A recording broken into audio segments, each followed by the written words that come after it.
अस्सलाम वालेकुम फ्रेंड्स, देसी एंड स्पाइसी फूड में खुशामदीद।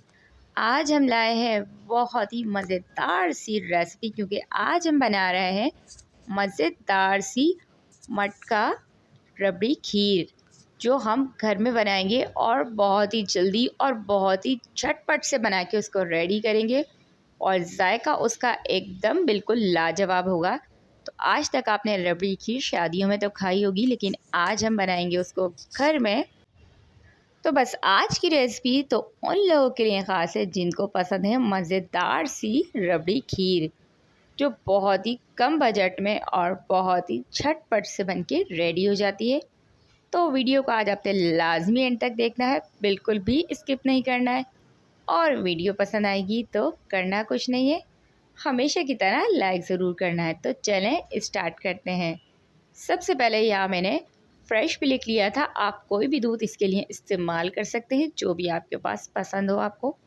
और दूध को हम अच्छे से बॉईल आने तक पकाएंगे। और ये 2 किलो मेरा दूध था, तो हम इसको इतना पकाएंगे, लगभग 10 से 15 मिनट तक मैंने इसको बॉईल आने के बाद बिल्कुल स्लो फ्लेम के ऊपर पकाना है। तो जितना अच्छे से हमारा दूध पकेगा, इतनी ही ज़बरदस्ती लेयर बनेगी दूध में हमारी, और इतनी ही मज़ेदार सी हमारी जो खीर है वो बन के रेडी होती है। तो बस जब दूध आपका बॉयल होने लगे तो आप उसको थोड़ा सा स्लो करके पकाते रहें।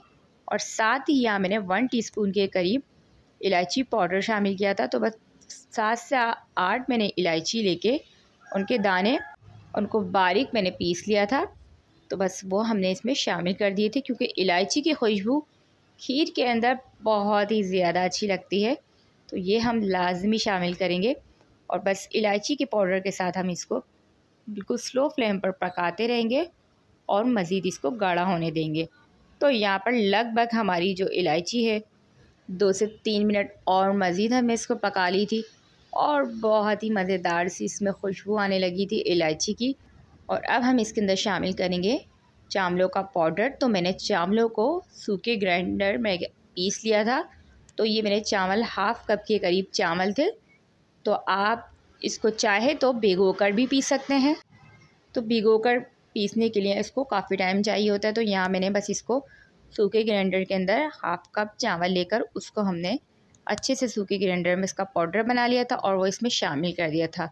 तो यहाँ जब हम चावलों का पाउडर शामिल करेंगे तो यहाँ हमें ख़याल रखना है कि हमने इसको मुसलसल चमचा चलाते रहना है, क्योंकि जब चावलों का सूखा पाउडर हम इसके अंदर डालेंगे तो उसकी गुठलियाँ बनने का बहुत ज़्यादा खदशा रहता है। तो आपने इसको लाजमी चमचे को चलाते रहना है, और एक होल आने तक हम इसको लाजमी चलाते रहेंगे ताकि इसकी गुठलियाँ ना बने।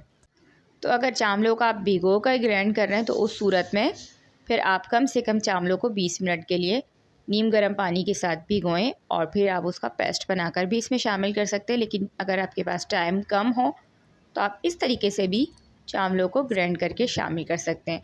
थोड़े से नट्स जो भी आपको पसंद है वो आप इसमें शामिल करें, तो उसका फ्लेवर बहुत अच्छा लगता है। उसको भी हम साथ साथ पकाएंगे, और यहाँ चावलों को हम गल जाने तक अच्छे से पकाते रहेंगे। तो चावल हमारे लगभग बिल्कुल पाउडर की तरह हैं, तो वो बहुत ही जल्दी गल जाते हैं, लेकिन चमचा हमने मुसलसल चलाते रहना है।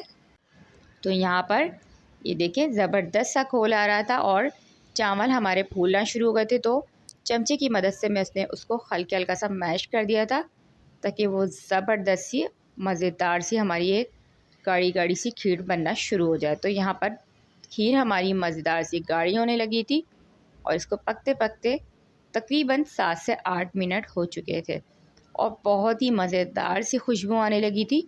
तो जब आपके चावल गल जाएंगे और इसी तरीके से आपके चावल फूलने लगे, तो हल्का हल्का सा आप चावलों को हल्का सा मैश कर दें, उससे बहुत ही मज़ेदार सा इसका फ्लेवर आता है। तो यहाँ आप देख सकते हैं कितनी ज़बरदस्त सी हमारी ये दानेदार सी खीर बन रही थी। तो उसको हम हल्का हल्का सा मैश करते जाएंगे इसी तरीके से। और अब हम इसमें शामिल करेंगे चीनी, क्योंकि चीनी लास्ट में शामिल करनी होती है, पहले से आपने इसमें चीनी शामिल नहीं करनी है। क्योंकि अगर आपने पहले चीनी शामिल कर दी तो फिर जो हमारे चावल हैं वो अच्छी तरीके से गलते नहीं हैं। तो यहाँ 1 कप के करीब मैं चीनी शामिल कर रही हूँ। तो चीनी आप अपने टेस्ट के हिसाब से कम ज़्यादा कर सकते हैं। तो कोशिश करें कि चीनी आप हमेशा इसमें कम ही रखें, क्योंकि चावलों में भी शुगर मौजूद होती है। और अभी हम इसमें खोया शामिल करेंगे। तो खोए में भी शुगर होती है। तो बस अगर आपको ज़्यादा पसंद है तो आप ज़्यादा भी शामिल कर सकते हैं। चीनी शामिल करने के बाद अच्छे तरीके से हम इसको मिक्स करेंगे और यहाँ ज़बरदस्त सी हमारी जो खीर है वो बन के रेडी होने लगी थी, गाढ़ी होने लगी थी। मुसलसल चमचा आपने चलाते रहना ताकि जो हमारे चावल हैं वो बिल्कुल भी लगे नहीं। लास्ट में हम इसमें शामिल करेंगे 1 कप भर के खोया। तो ये खोया आपको बाज़ार से आसानी से मिल जाता है। बस ये खोया हम इसमें शामिल करेंगे और चमचे की मदद से इसको हम अच्छे तरीके से मैश कर देंगे। बहुत ज़्यादा हमने इसको मैश नहीं करना है, हल्का हल्का सा चमचे से कूट देना है ताकि थोड़ा थोड़ा सा खोया जब वो खीर के साथ मुंह में आता है तो बहुत ही ज़्यादा मज़े का लगता है, बहुत ही ज़बरदस्त फ्लेवर लगता है और बहुत ही रबड़ी जैसा इसका टेस्ट लगता है। तो खीर में खोया मैं हमेशा शामिल करती हूँ, ये बहुत ही मज़े की बनती है। और जब आप इसको इस तरह से बनाएंगे तो बिल्कुल आपको लगेगा कि ये खीर आपने बाहर से मंगाई है। तो बस यहाँ खोया जब हमारा गर्म होने लगेगा तो बहुत अच्छे से वो मैश होने लगेगा। तो यहाँ हमारी खीर भी गाढ़ी हो गई थी और खोया भी मैश होने लगा था। तो आप देख सकते हैं कितनी ज़बरदस्त सी गाढ़ी खीर बनी थी। और जो बहुत सारे लोगों को ये शिकायत होती है कि उनकी खीर बाद में पानी छोड़ने लगती है और सही से जमती नहीं है, तो बस इस तरीके से आप खीर को बनाएंगे तो आप यकीन करें कि आपकी खीर कभी भी पतली नहीं होगी, ना ही पानी छोड़ेगी, बहुत ही ज़बरदस्त बनती है। तो यहाँ पर खीर मेरी पक चुकी थी। लास्ट में मैंने इसमें कोकोनट पाउडर शामिल किया है। तो सबसे लास्ट में हम इसको शामिल करेंगे और बहुत ज़्यादा कुक नहीं करेंगे क्योंकि इसका जो फ्लेवर होता है वो बहुत मज़े का लगता है, लास्ट में ही शामिल करें इसको।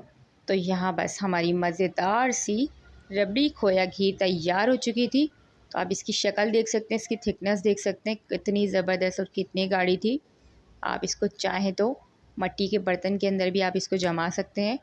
तो यहाँ मैं सिंपल इसको कांच की डिश के अंदर जो है सर्व करने लगी थी। तो सारी की सारी खीर मैंने इसमें शामिल कर दी थी और बस इसको हम हल्का सा डिश को इस तरह से हिलाएंगे तो ये प्लान हो जाती है। और आप देख सकते हैं कितनी ज़बरदस्त लग रही थी।